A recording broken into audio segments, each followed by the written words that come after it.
How do you deal with the hiring freezes that appear to be going on in academia? I've been doing, I've been working for a while now. I'm getting a little on the older side, and I've seen these things. They come and then they go.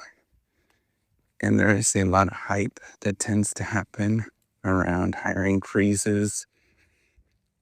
And then people get upset, they get anxious, and then it just disappears.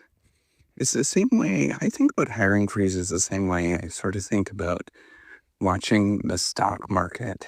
If you watch it on a day-to-day basis, the stock market, it makes you extremely anxious. And it looks like things go up and down.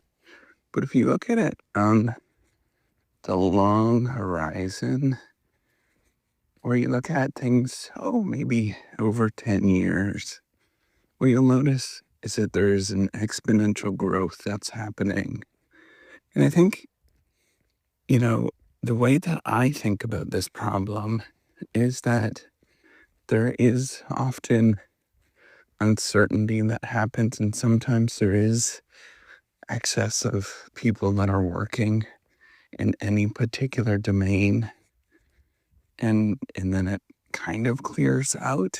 But in general, what you see is that there is growth that's happening all of the time. And if you look at it from the long trend, so I almost try not to give it too much attention. I know it gives a lot of anxiety to a lot of people. In fact, a lot of people are pretty anxious with everything, you know, everything that's going on.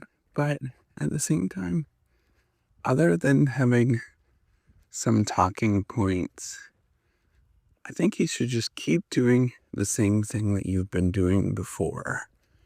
And that's ultimately how I deal with a lot of this, is unless the opportunity is presented to you, or if you can easily find the opportunity that's quickly there, there's not much of an option for most people. Right? That what we forget about with all of this is that it's very difficult to find a job often. There's a search cost that's involved. There's transaction costs that are involved. Unless that is sitting there for you, then just keep doing the same thing that you're doing.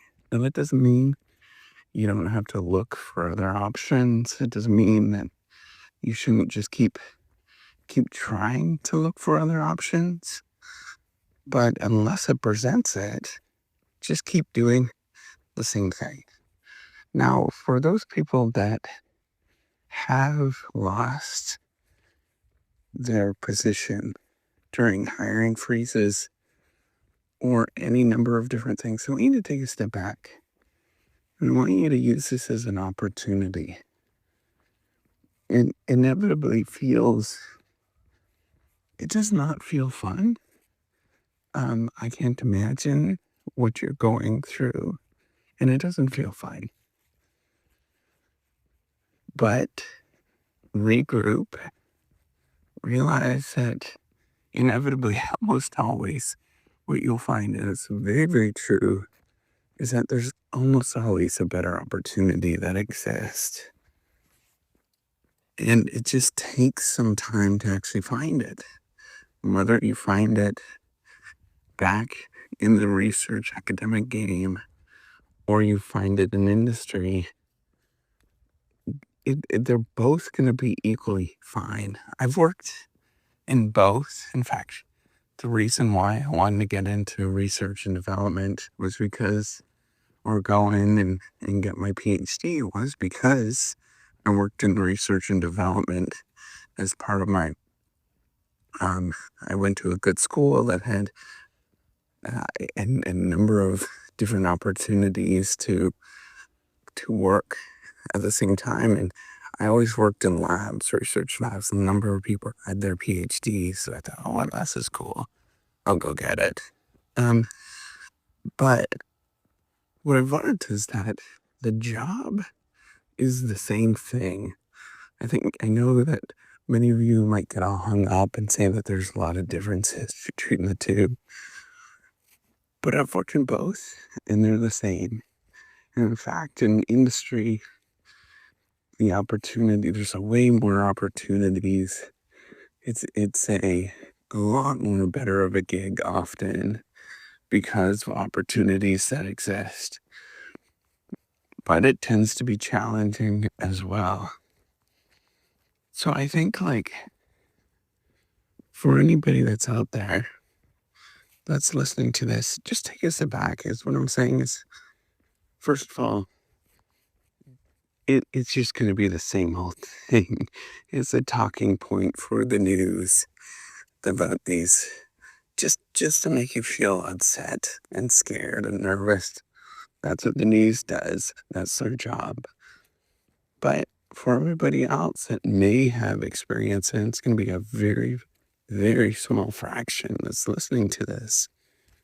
In fact, the only reason I'm putting this in here is because it's such a small fraction, but I want people to feel safe when they listen to this, is that there's going to often be a lot more opportunities if you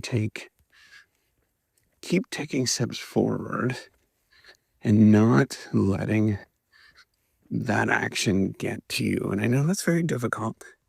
I understand that. That's often what I talk about on all of my channels, even though rationally, I'm assuming you understand that there are opportunities there.